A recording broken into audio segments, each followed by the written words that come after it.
दोस्तों कहते हैं कि जिनको शराब की और गंदी लड़कियों की आदत लग जाए, उनकी पत्नी कितनी भी खूबसूरत हो, उनका परिवार कितना भी अच्छा हो, लेकिन उन्हें कोई फर्क नहीं पड़ता। दोस्तों वही कहानी मैं बताने वाला हूं जो आप लोग पार्ट 1 देख चुके हैं, ये पार्ट 2 है। लेकिन इस घटना को बताने से पहले आप सभी से एक छोटी सी रिक्वेस्ट है, चैनल को सब्सक्राइब कर दीजिए, वीडियो को लाइक कर दीजिए, क्योंकि इससे क्या होता है, हमारा हौसला जो है बढ़ता रहता है। आइए इस कहानी को स्टार्ट करते हैं।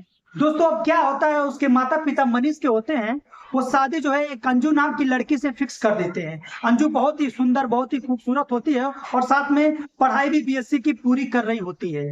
दोस्तों मनीष की शादी अंजू से हो जाती है, यह सोचकर कि मनीष जो है अब अंजू के साथ शादी हो जाएगा तो सुधर जाएगा। लेकिन दोस्तों मनीष नहीं सुधरता है। अब अगले दिन जब शादी हो जाती है मनीष की, तो अगले दिन जब जॉब पे जाता है तो उसके कुछ दोस्त जो रहते हैं वो कहते हैं, भाई तेरी शादी हो गई, मुझे कोई पार्टी वगैरह तूने नहीं दिया।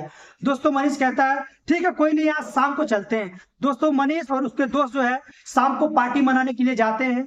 वहां पर फिर मौज मस्ती करते हैं। फिर जो है मनीष ज्यादा शराब पी लेता है और पीकर अपने घर आता है। अब शादी को एक दिन भी नहीं बीता था जब उसकी पत्नी इतनी देखती है कि मेरा पति इतनी शराब पीकर आया, तो उसे बहुत बुरा लगता है। दोस्तों रात में ही हंगामा हो जाता है। अब उसकी माँ जान रहे थे, उसके पिता भी जान जाते हैं कि मनीष जो है शराब पीता है। दोस्तों उसके पिता मनीष को समझाने की कोशिश करते हैं, लेकिन मनीष नहीं समझता है। दोस्तों अब हर रोज मनीष जो है शराब पीकर आता था और रात को लेट आता था। उसकी पत्नी वेट करती थी, लेकिन मनीष को कोई फर्क नहीं पड़ता। दोस्तों हर रोज ऐसा ही चलता रहा। एक दिन क्या होता है, अंजू जो है बोल पड़ती है, मनीष को कहती है कि आप इतनी शराब पीते हैं, आपको कभी ख्याल आता है अपनी माँ का, अपने पापा का, और मेरा कभी ख्याल आता है? कभी आपने सोचा हम लोग के बारे में? दोस्तों ज्यादा ही कुछ बोल देती है अंजू। और यह सब जब सुनता है मनीष, तो उसको गालियां बकने लगता है और हाथ उठा देता है। जब थप्पड़ मारता है तो अंजू को ये बर्दाश्त नहीं होता। वो भी ठान लेती कि मैं अब तुम्हारे साथ नहीं रहूंगी। अगले दिन सुबह होती है, अपने पापा को बुलाती है, कहती पापा मैं अब इनके साथ नहीं रहना चाहती, क्योंकि ये बहुत ज्यादा शराब पीते हैं, रात को भी लेट आते हैं और घर में कोई खुश नहीं रहता। दोस्तों अब जो है वो तलाक लेने की पेड़ा करती है।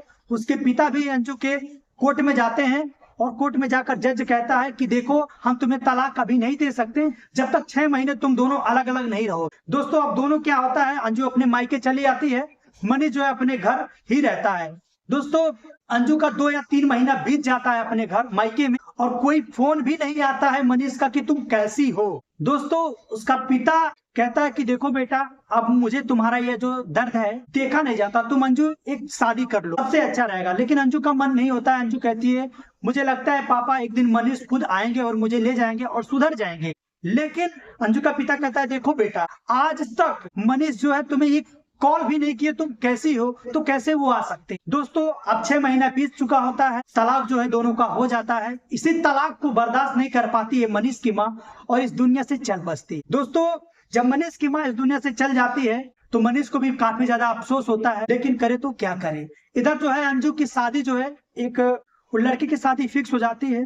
इधर जो है मनीष का एक दोस्त होता है, उसकी शादी रहती है। दोस्त कहता है मनीष को, भाई आज मेरी शादी है, तुमको चलना पड़ेगा। मनीष कहता है ठीक है भाई कोई बात। मनीष जो है दोस्तों सुधर चुका होता है, क्योंकि वो एक दूसरे कंपनी में जॉब कर रहा होता है, वो कंपनी छोड़ दिया होता है। जब उसको ये चीजें अफसोस होती है कि मेरी माँ भी चली गई छोड़कर, मेरी जिंदगी भी बर्बाद हो गई, मेरी वाइफ भी चली गई, तो वो कंपनी छोड़कर एक दूसरे कंपनी में जॉब करने लगता है, जहाँ उसे एक अच्छा दोस्त मिलता है जिसकी शादी होती है, और वह बोलता है कि चलो मेरी शादी में। दोस्तों मनीष जो है अपने दोस्त की शादी में जाता है और वहां खाता है पीता है, और वो शादी जो है एक मैरिज हॉल में होती है। दोस्तों अब मनीष कहता है कि चलो मैं अपने दोस्त की जयमाल पे जाता हूँ, देखता हूँ उसकी दुल्हन कैसी है और मैं आशीर्वाद दे देता हूँ अपने दोस्त को। दोस्तों जैसे ही मनीष जयमाल पे जाता है तो देखता है कि जो दुल्हन बैठी हुई है दूल्हे के साथ, उसके दोस्त के साथ, वो कोई और नहीं, उसकी तलाकशुदा 6 महीने वाली पत्नी है अंजू। दोस्तों अंजू को देखते ही उसके मानो कि उसके पैर तले से जमीन खसक जाता है। वह सब देख कर कहता है रुक जाओ। दोस्तों जब इतनी बात कहता है तो अंजू की भी नजर मनीष पर पड़ती है। कहती है, अरे आप मनीष का दोस्त रहता। कहता है, अरे तुम दोनों एक दूसरे को जानते हो?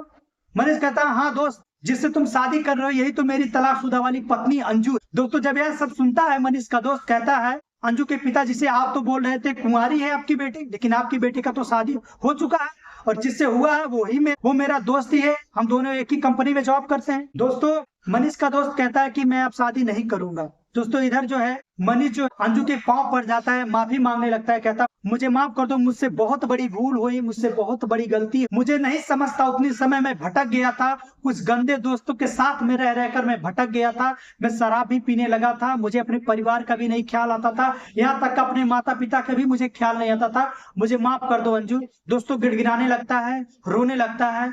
अंजू भी कहती कोई बात नहीं, मुझे भी आप माफ कर दो, मैं भी ये शादी अपनी मर्जी से नहीं कर रही हूँ, पापा के कहने पे ही कर रहे हैं, मेरा मन बिल्कुल भी नहीं था करने का, लेकिन मैं क्या करूं, पापा के आदे मैं भी मजबूर थी, मैं भी आपके पास एक भी कॉल नहीं की, मुझे भी माफ कर दो, मुझे ऐसे घर छोड़कर नहीं आना चाहिए था, तलाक लेने की बात नहीं करनी चाहिए था, मुझे आप माफ कर दो, मुझे आपको समझाना चाहिए था और मैं आपको छोड़कर चली आई। दोस्तों दोनों लिपट कर रोने लगते हैं। मनीष जो है कहता है देखो मैं अब एक दूसरे कंपनी में जॉब करता हूँ और मैं वहां मेरी जो है सैलरी 70,000 रुपए अब हो गई है और मैं उस कंपनी को छोड़ दिया हूँ जहाँ वो गंदे दोस्त रहते थे, अब उनका साथ छोड़ दिया हूँ, मुझसे किसी से नहीं मतलब है और मैं बहुत ही सुधर गया हूँ, मुझे माफ कर दो, अब मुझे तुम छोड़कर मत जाओ क्योंकि माँ तो पहले ही जा चुकी। जब ये सुनती कि माँ जा चुकी, बोलता है कि माँ जैसे ही तलाक हुआ, माँ इस तलाक को बर्दाश्त नहीं कर पाई और इस दुनिया को छोड़कर चली गई, हम सबको छोड़कर चली गई, अब मैं तुम्हें खोना नहीं चाहता, मुझे माफ कर दो। दोस्तों उसी समय मनीष के